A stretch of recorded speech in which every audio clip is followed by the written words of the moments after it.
And we will have our judges make their way to the stage for our next competitor. We have Chelsea Kallman from Stay Gold Coffee Company, Nashville, Tennessee. Let's put our hands together for Chelsea. Hi. Hello. Hello. Hi. Hi. Hello. Hi. All right, Chelsea, we'll let your judges get settled. Feel free to ask for your music when you're ready and call your start time.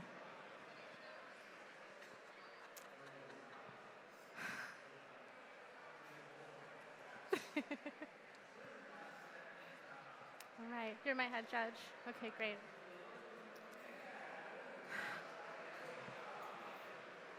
We're all comfortable? Okay. Cue my music.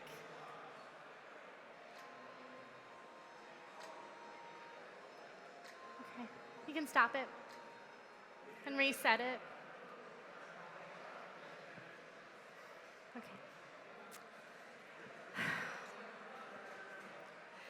Cue my music and time.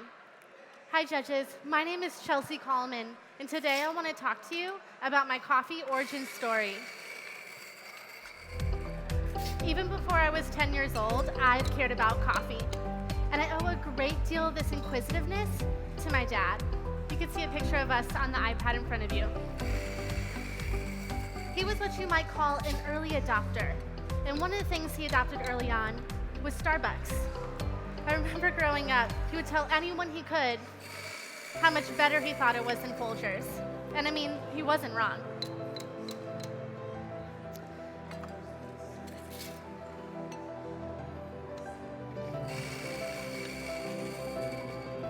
Each weekend we go to our local cafe, and he'd order himself a tall black coffee, and he'd order me a white chocolate mocha.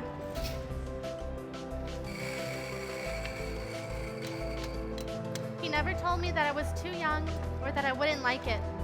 He just let me try it and make a decision for myself. I really appreciated that.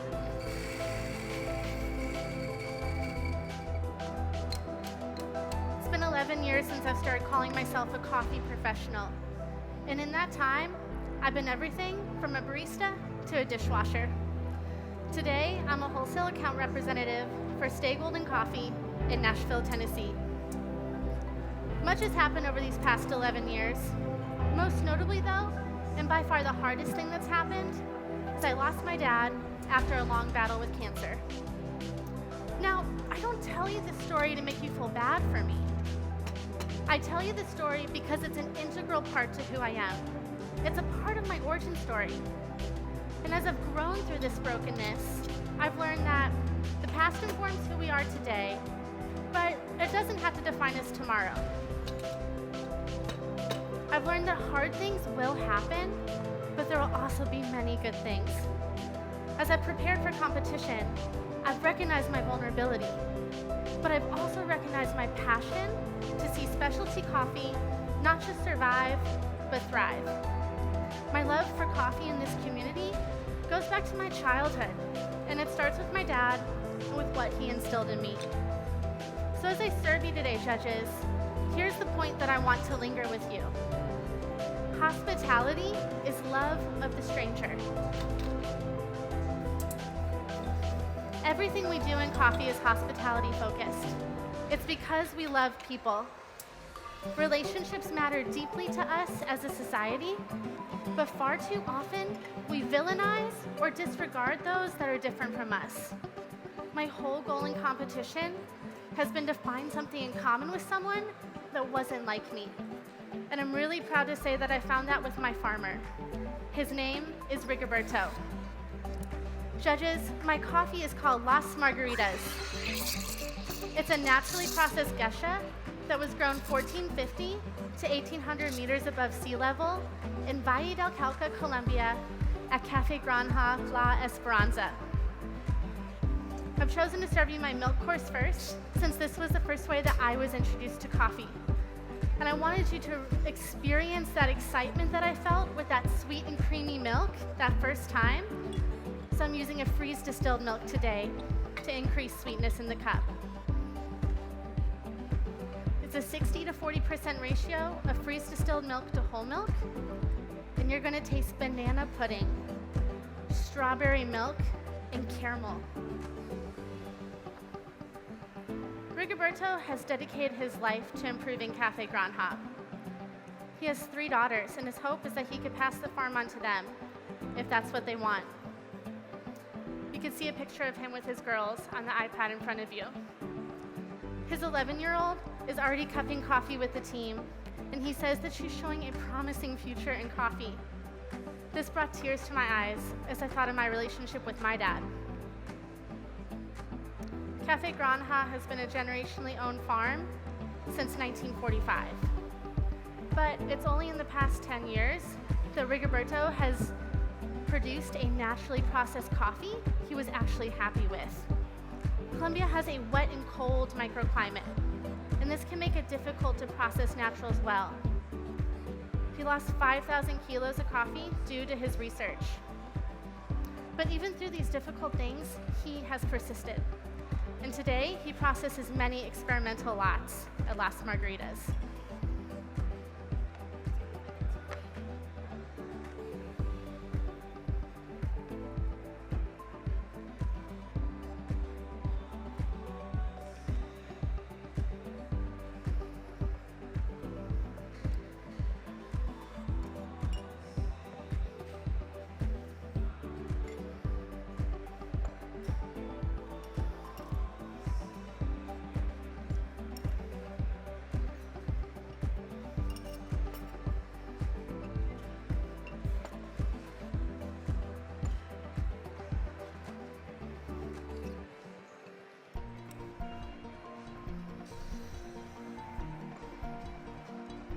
Las Margaritas Natural Gesha specifically tastes the way it does because of a cold, foggy air that rolls in over the mountainside in the morning. And Rigoberto says they call it dragon's breath. And he sent me this picture so I could share it with you today. This cold, foggy air, paired with grape-type handpicking, which I'll explain more on later, lends itself to a higher concentration of sugars in the coffee and therefore a better fermentation process. Once hand sorted, this coffee is then fermented in closed tanks for 30 to 36 hours. Now, these tanks are not anaerobic, and so what this means is that the wild bacteria in the air is impacted by the flavor of the coffee. The terroir of the land lends itself to a very tropical taste in the cup. Very little Las Margaritas Natural Gesha was processed this season, only 54 pounds of it. And because I have to be so judicious with this coffee, I chose to freeze half of it green in a vacuum sealed package. It stayed frozen for 3 months. And what we found through the freezing process was that the flavor complexity we experienced on the cupping table 5 months ago was suspended. It tasted as close to harvest as we could have hoped for, far more than the coffee that was left to sit in our warehouse. So because of that, I believe today you're going to experience that intense tropical fruit balanced out by red fruit sweetness.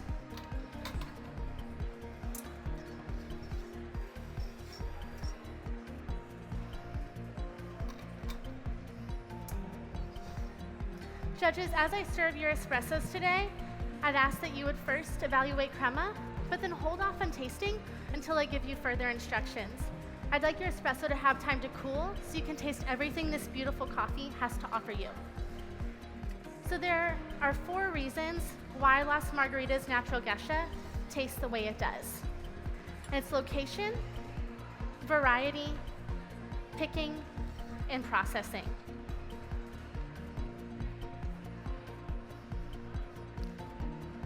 So first, location. Colombia's microclimate means that cherries take a longer time to mature, and this adds sweetness to the cup. Rigoberto often tastes this sweetness as panela sugar, or what we may know as an earthy raw sugar. Today, I believe you'll taste this sweetness as sugar in the raw. Second is variety. Traditionally, Geshas are very fruity coffees, and this one is no different. Today, you'll taste cherry and pomegranate in the cup. Third, it's picking. Rigoberto developed grape-type picking, which means he allows the cherry to get to a deep purple before processing, and this adds texture to the cup. you'll experience a medium to low weight, a round and coating texture, and a long lingering finish that's similar to a dry red wine with a jasmine florality. Finally, it's processing. This is a naturally processed fermented coffee, and that means there are big, ripe fruit flavors. Today you're going to taste strawberry, and that tropical note that I referenced is going to come through as overripe banana. Please follow protocol as you now enjoy your espressos, and place your spoon on the saucer when you're finished.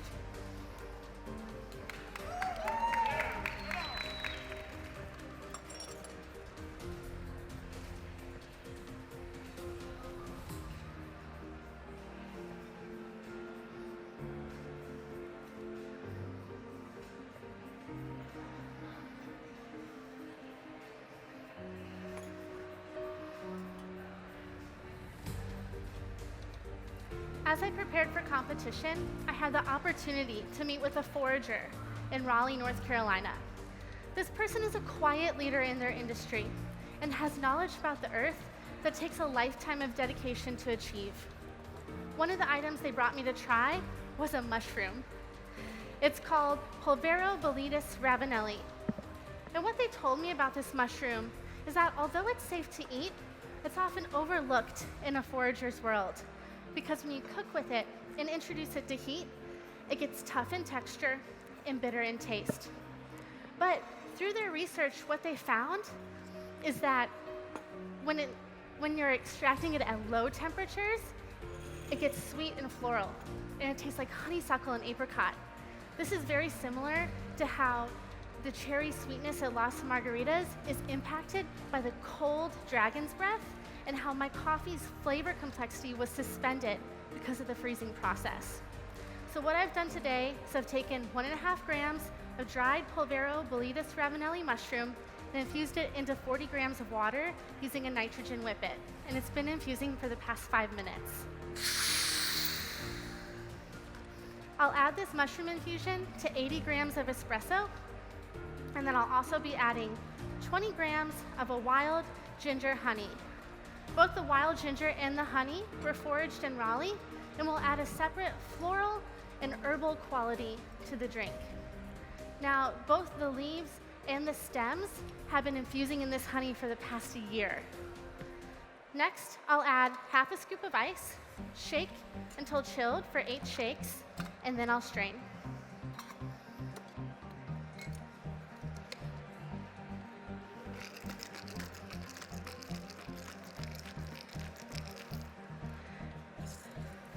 The next ingredient in my drink is a white tea from Nepal, and it's sourced by Spirit Tea out of Chicago, Illinois.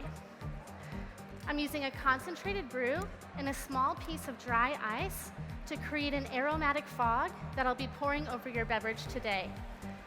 This is meant to represent the dragon's breath at Las Margaritas, and that fog is going to integrate into your beverage and help open up and transform the flavors in your cup. Judges, as I serve you your vessel, please hold off on drinking until I give you further instructions. Each of you has a diorama to enjoy while experiencing your beverage today. And this is meant to represent the lush biodiversity at Cafe Granja. Now, I've never been to Cafe Granja, but I have taken time to get to know Rigoberto and more about his land. And this is my attempt at helping you to find common ground with something that is not like the other. My entire drink is a reminder that we should not underestimate one another. It's just like Rigoberto learned how to process natural coffees in Colombia's microclimate. It's a reminder that just because something is hard or takes more effort doesn't mean that it's not worth the time. Because when you pair this coffee with this mushroom, a very unlikely pair, you experience flavors you never would have apart from one another. Today you're going to taste dark chocolate, white peach, red grape, and jasmine. As I pour your fog, please lean in and take a breath through your nose, and then pick up your glass and swirl 6 times before enjoying.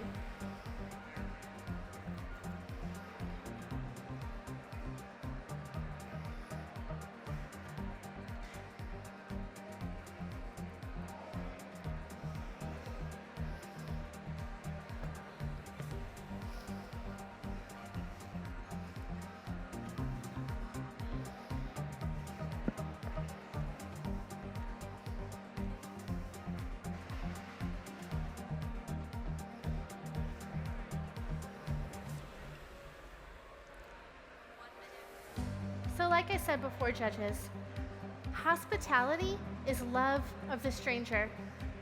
And I'm just one person, but together we're many.